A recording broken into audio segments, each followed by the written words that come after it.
Welcome everybody, my name is Berbak, CEO and co-founder of timeseer.ai, and today I'll talk about the need for sensor data quality management and our role as a company in it.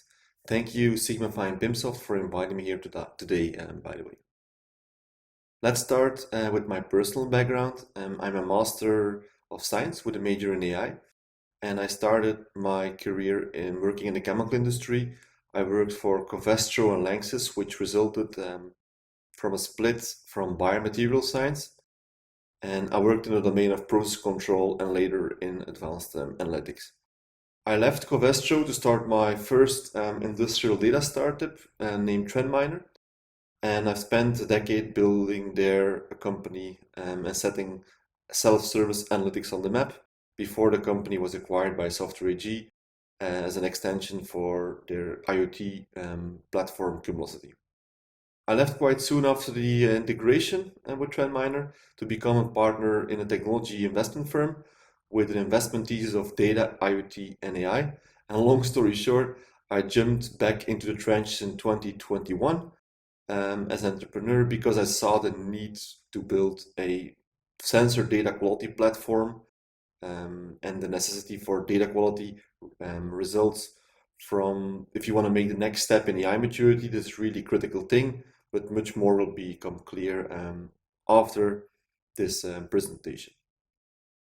So why is data quality suddenly mission critical? Well, to explain this, I start with a concept I tend to call the Great Unlock. The first step in digital transformation was being able to store data at scale. And industrial, this goes back already to the 80s with companies like Oil System Software, better known as OSIsoft. And the second step there was then, after we can store and process, it was process and compute data at scale. This step is linked with the big data decade, where we experienced the boom early 2015. And after we can do those steps, which is possible today, companies started to build data-driven applications that become eventually mission critical. Well, in time, exactly now, people are doing this. So there's also the point in time where the quality of your data starts to be more and more important because people start to rely on this. So this is a logical evolution why data quality is now very important. A recent study of O'Reilly points out that what the barriers of AI adoption are. This is an annual recurring survey, and we can see that the same topics are coming back. But there's an important trend we see, and that one of the trends is that when we move into a more mature AI practice, the importance of data quality starts to play a more dominant role. And another trend that's aligning is that it's less difficult to find business use cases and quantify that. So where is the industry if you observe that AI adoption? Well, 63% is still an experimental phase with AI. And there's still 80% of AI project failing at POC levels, and data quality and data richness is still an important dominant reason for that. Another observation we can conclude from seeing this Accenture study is that the average industrial AI adoption is lagging in comparison with big tech companies like Amazon, Facebook, Uber, etc. And that there's also big variance in AI maturity if you observe the industrial sector. It's ranging here between 35 and 55. And it also has to be said that chemical industry is scoring lower than the industrial average. So we can conclude or state that this so-called digital transformation for industrial companies will be based on sensor data, and this will only be successful if the underlying data in itself is reliable. And it must be said that more than 90% of this data is currently unverified for reliability, unstructured, and not monitored, which is a big problem. This topic of data quality is very known for data science teams. They are aware and they see the importance, and effectively they spend like up to 60% of their valuable time on cleaning data, which is a big thing because they don't like it. It's manual, it's time intensive, it's done at the end of the data pipeline. Restoring or repairing data is very time intensive and very difficult. So this is a thing they really want to solve, but the most important thing here is they see the importance in the equation of building models. So let's talk for a second about then data downtime. What is this? What is the definition? Well, data downtime refers to periods of time in data where your data is partial, erroneous, missing, or otherwise inaccurate. This is general IT definition, data downtime. But if we make the link to the sensor world, sensor data world, when a sensor fails, the data suddenly becomes not trusted because you cannot trust your sensor. The cause or method of the sensor failure is actually relevant because the data needs to represent the current state, or the corresponds the underlying system. And this is in a way also part of data downtime. Not only the data scientist is impacted in his daily job by data quality, also operations. Data is generated and stored at scale and used on several locations in time. So operations is, for example, looking more to the fresh data, like minute, second data, where you have the control systems, alarm systems playing a role. And data science is more working with aggregated data of months and years. In operations, we also, like I said, we find control systems, alarm systems as current protection layers. So data quality not always has an impact in your operations, but it can. We have evidence that data quality incidents ripple through these systems and really impact operations. And when they impact, they are seen as abnormal situations. In the next slide, I will give a couple of examples about it. A first example is a contractor switched the transmitter during a shutdown, and a range was configured that was 20% off of the normal range, and it caused a bad process quality for more than 6 months, which was undetected and was compensated with catalyst, which is very expensive. So this example of data downtime was caused by human error. And it has to be said that human error is still the biggest contributor of abnormal situations. Another example, it's the same turnaround. A DCS migration happened. A bit was switched from 0 to 1 and 1 to 0, but it concerned a valve. So it resulted in toxic product spillage to water, while operators were still assuming a closed valve, and this happened for weeks. Again, human error. A last example, because there's many on the slide, is it handles sensor failure. For one of our clients, a tank got overfilled due to stale data in a level sensor. This happened despite having a control system, a safety system, and alarm system. So in retrospect, with timeseer, we detected stale data months before. I can keep talking about examples for hours, which we don't have today, but in essence, every data historian tells a story of the past, and we as a company can uncover unsupervised what the current vulnerabilities are and where data downtime had an impact in the past. It's expected that data downtime, the impact of it will only increase. Let's give a couple of reasons why. One of the reasons is that the complexity of the enterprise data stack is becoming more and more complex. And it has to be said that when we talk about the concept of data downtime, it balloons every step the data takes in your data stack. Another thing is with the advent of 5G and the rise of cheap IoT sensors, we will generate more and more data, so the impact will also become more and more clear. Another reason why trust in data is critical is that there is a growing amount of data consumers in the enterprise. People that rely on sensor data. 90% of these data consumers are ineffective, unaware, or even ignorant for data quality or data reliability issues. They are ignorant because they understand and know the operations very well, and they compensate in their head for when they see bad quality data. But the problem becomes when this data ends up in the hands of somebody without that context, a person that does not compensate, then it becomes very, very dangerous. In this slide, an abstract visualization of the modern data pipeline is displayed. So we see cloud storage components, enterprise data is stored by a cloud data warehouse, and a Delta Lake concept in production with Databricks. The stored data is used in several applications. There's Excel, there's TrendMiner, there's Power BI, there's data consumed, manipulated with Python, and there are many more end applications. In this example, a manufacturing client has 10 TrendMiner users for self-service analytics. It has 15 operational dashboards for dashboards like OE with 150 viewers. There are more than 100 persons having the Excel plugin with critical workbooks that are used in production. So leadership does not know at all if the data consumers will base their analysis on trusted data. So you see impact at scale. If organizations climb up the ladder of AI maturity, and I refer here to the x-axis in our machine learning, analytics, and data maturity matrix, and they evolve from basic data collection and basic trending to predictive analytics to then evolve to cloud-first strategies and digital twins and AI models in production, it must be said that the data suddenly becomes a liability, especially if data is not tested, verified, or scored.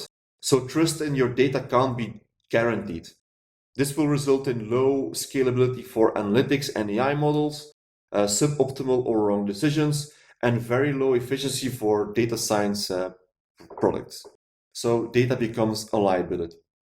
Okay, enough talking about the problem. What is now our role as timeseer in this? While our company is on a mission to help you all with bringing extra productivity gains in your daily sensor data ops. This is on an individual level. And on an enterprise level, we are on a mission to reduce the number of data quality incidents that hit operations with 10x. It's maybe a bold prediction, but I'm really convinced that by 2030, all sensor data out there stored in time series databases, both on-prem and native cloud, will be monitored for reliability to ensure that the data is fit for purpose and that it can be treated as a true strategic asset. So timeseer.ai has developed a sensor data quality management platform and data ops as part of the core offering.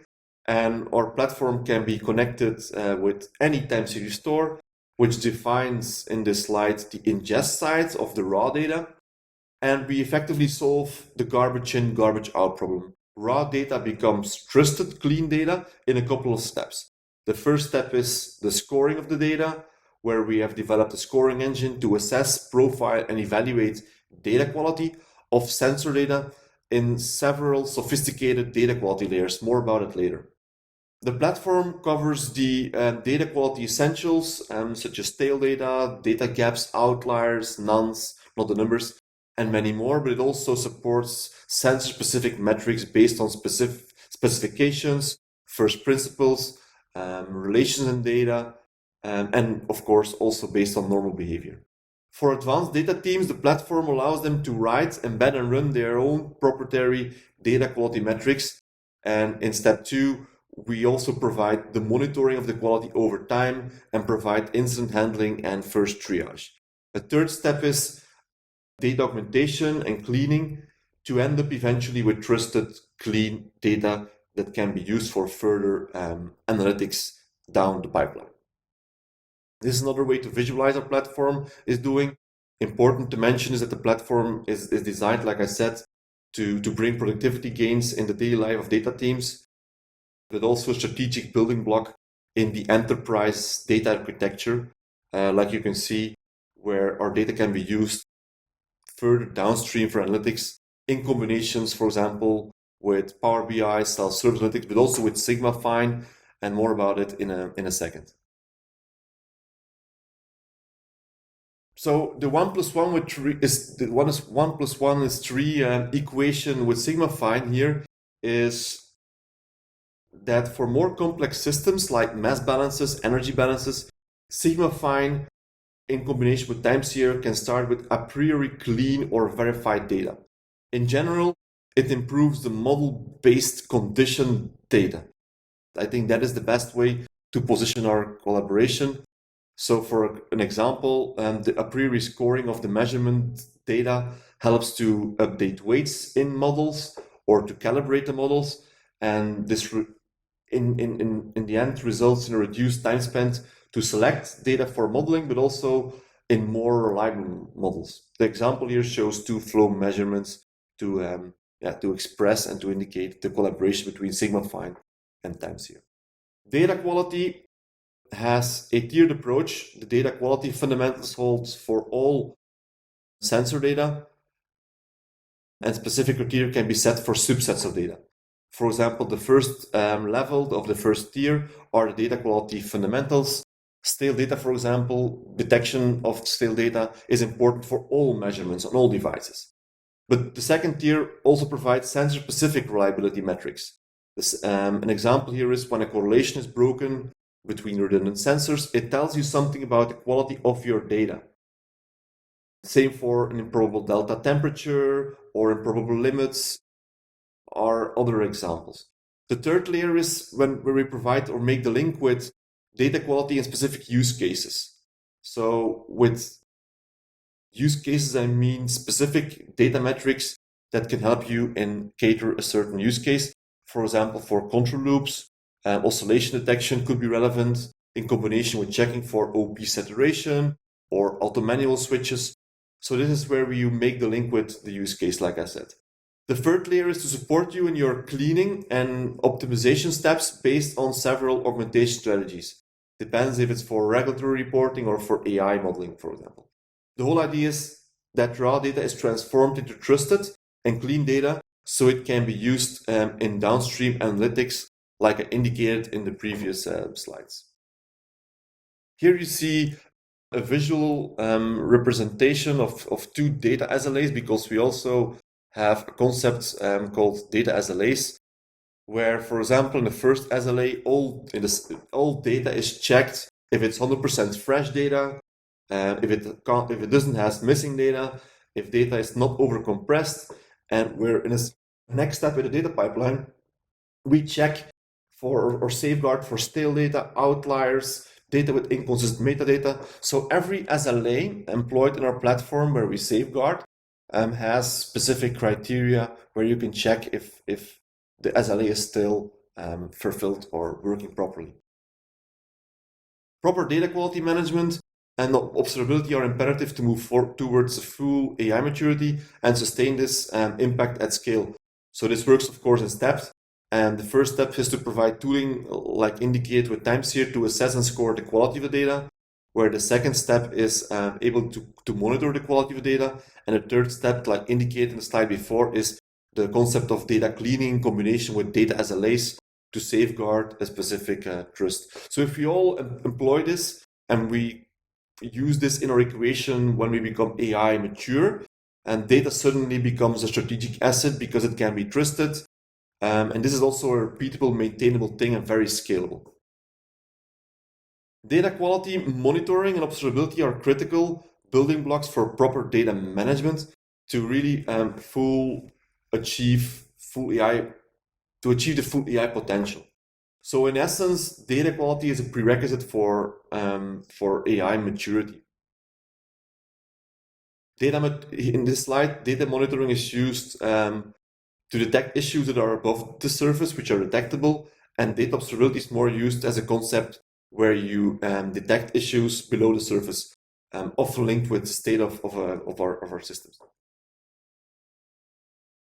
Good practice and something where we as a company are working towards is that flagged data issues need to be contextualized at the source by operational data stewards. This is to help data science teams. This would be a huge accelerator during data science projects, because in the end, data quality is everyone's shared responsibility. But yet in many organizations, data teams are expected to clean the data and maintain and fix the pipelines. In the end, they didn't break in the first place. And no one really wants to serve as the company's designated data janitor. So this change needs to be supported by CDO offices or data governance teams, because I think for the future, data quality needs to be cleaned at the source. Same for contextualization. That will become really scalable. To close this session today, I would like to do with a statement from a famous thought leader in AI, Andrew Ng, where he claimed that in this time we don't need better models, but we need better data. I think in the story I brought today, I tried to weigh in on this topic. I hope that convinced you all about this during the last 20 minutes. If you want to start your journey, we Sigmafine Omicron timeseer in a joint effort, we can help you to take this first step. And the first step would be, what is the current state? Where am I vulnerable? And we have designed a specific vulnerability assessment to assist customers taking this first step. Thank you all for your time, and I'm open for questions which I can answer during the Q&A. Thank you.